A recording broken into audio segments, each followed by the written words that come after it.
Assalamualaikum warahmatullahi wabarakatuh. Hari ini 13 hari bulan Syakban dan esok malam selepas maghrib masuklah malam nisfu Syakban, di mana sebahagian masyarakat kita mengamalkan membaca surah Yasin 3 kali.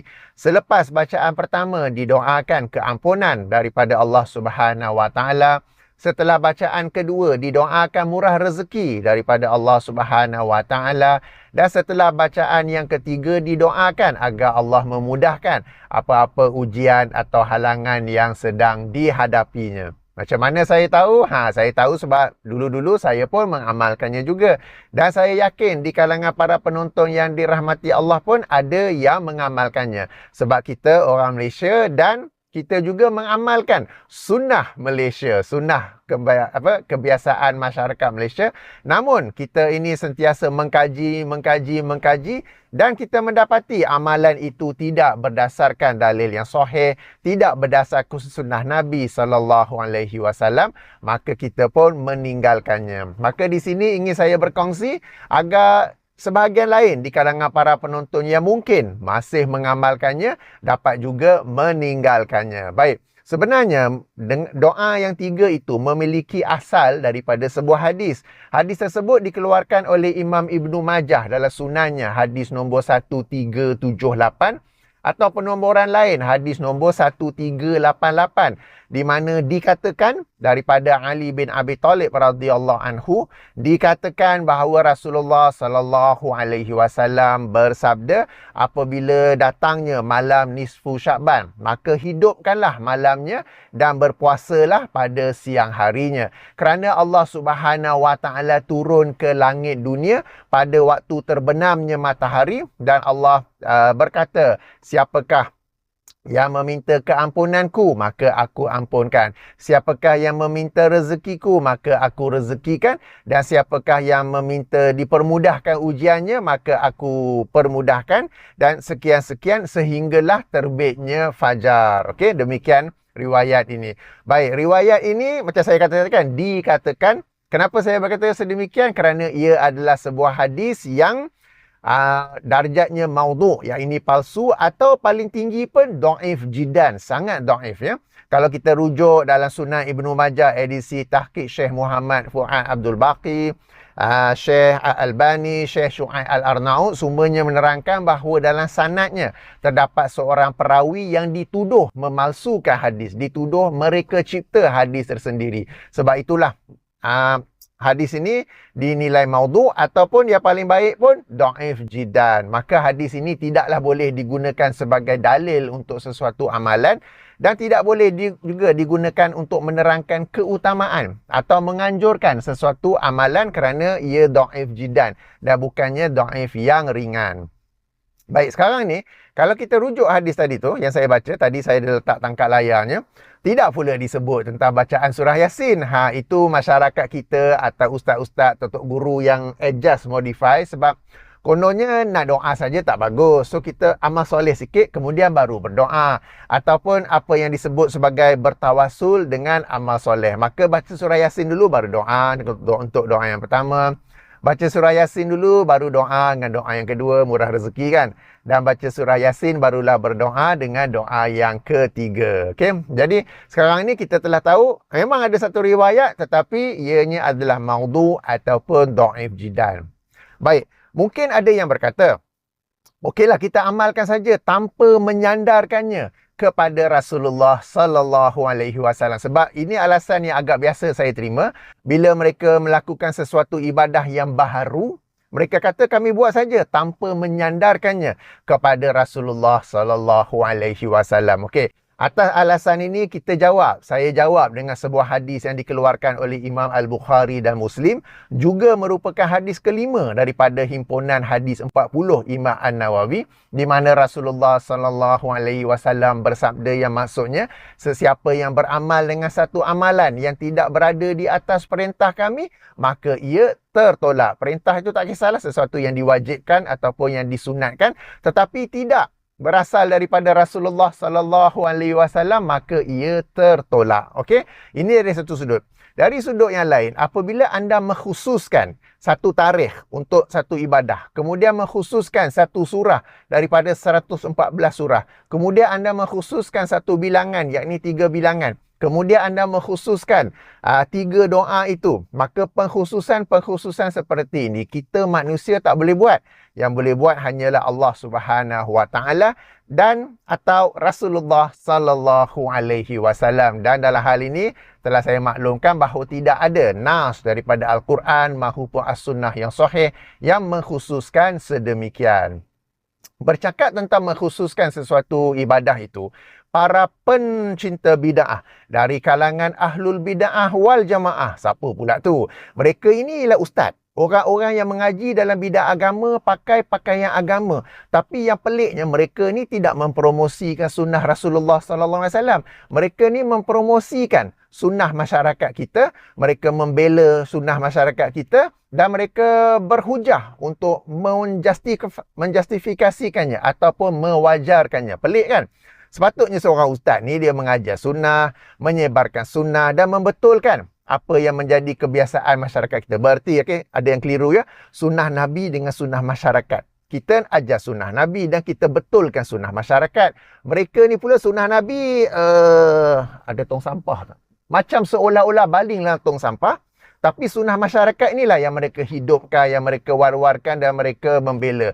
Kalau rujuk kepada Nabi SAW, mereka mengagungkan Nabi SAW dengan sambutan maulid, dengan menyebut Saidina, perkara-perkara yang macam tu, atau dengan pakai serban, baju ala-ala Arab tu kan, sebab Abu Lahab pun pakai macam tu juga. Okey, tak apa, kembali kepada topik kita. Para pencinta bid'ah dari kalangan ahlu bid'ah wal jamaah, iaitu siapa pula? Sebab mereka ni sekumpulan dan mereka ni bekerjasama. Kalau kita tengok dalil-dalil mereka, hujah-hujah mereka sama. Jadi sebab itulah para pencinta bid'ah dari kalangan ahlul bid'ah wal jamaah. Ayuh kita jadi para pencinta sunnah dari kalangan ahli sunnah wal jamaah. So, para pencinta bid'ah ni mereka berhujah bahawa dalam sebuah hadis dalam Sahih Al-Bukhari, Rasulullah SAW pernah mengkhususkan hari Sabtu untuk pergi ke Masjid Quba dan solat 2 rakaat di sana. Lalu mereka berkata, sebagaimana Rasulullah boleh mengkhususkan hari Sabtu dengan solat 2 rakaat di sana, kita pun bolehlah mengkhususkannya. Aduh, kita pun hairan macam mana level ustaz. Kadang-kadang yang cakap ni level tinggi juga, PhD juga tau. Okey, baik. Sekarang ini yang mengkhususkannya ialah Rasulullah sallallahu alaihi wasallam. Baginda adalah Rasul Allah, menerima wahyu Allah dan beliau adalah salah satu sumber syariat. Sebab tu kita sebut sunnah Nabi.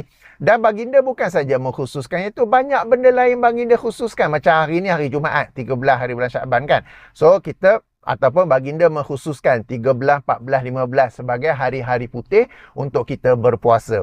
Baginda juga mengkhususkan hari Isnin dan Khamis untuk kita berpuasa. Baginda juga mengkhususkan hari Jumaat untuk kita membaca surah Al-Kahf. Baginda mengkhususkan juga hari Jumaat untuk kita banyak bersalawat. Baginda mengkhususkan waktu terakhir dalam waktu asar tapi terakhir pada hari Jumaat sebagai salah satu masa yang dimakbulkan doa.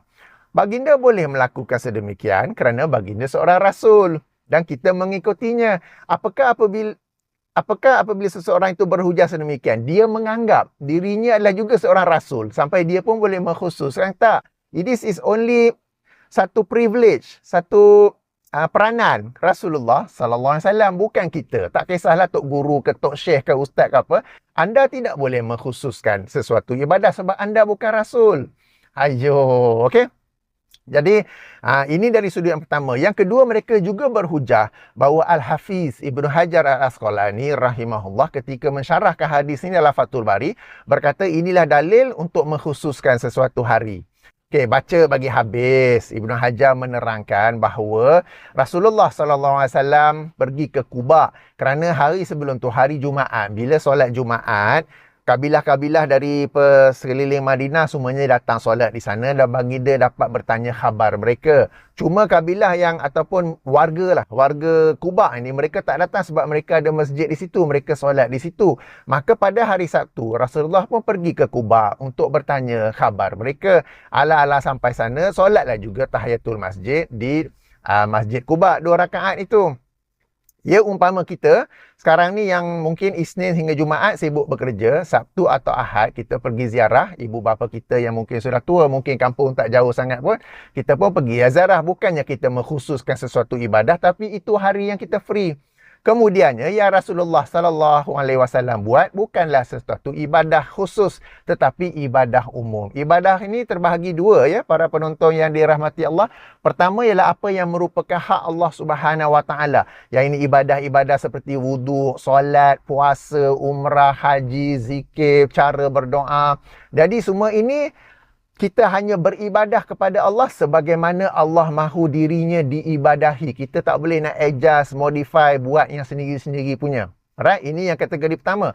Kategori kedua ialah ibadah yang secara umum. Yang maksudnya apa sahaja yang kita lakukan dalam rangka meraih keredaan Allah dan atau menjauhi kemurkaan Allah. Maka ini termasuklah dalam rangka berbuat baik kepada sesama manusia, berbuat baik kepada alam, kepada haiwan, kepada tumbuh-tumbuhan dan apa jua. Jadi ini tidak terbatas, tidak diambil kira dalam kategori bid'ah sebab katakanlah anda hendak berbuat baik kepada ibu bapa anda, nak bawa dia makan restoran tertentu. Tak timbul soalan, restoran ni zaman Nabi tak ada. Kalau aku buat jadi bid'ah, tak boleh. Tak, ini ibadah secara umum. Okey? Maka yang Rasulullah buat ialah pergi ziarah warga Quba, ahli Quba pada hari Sabtu. Bukannya baginda mengkhususkan sesuatu ibadah pada hari itu.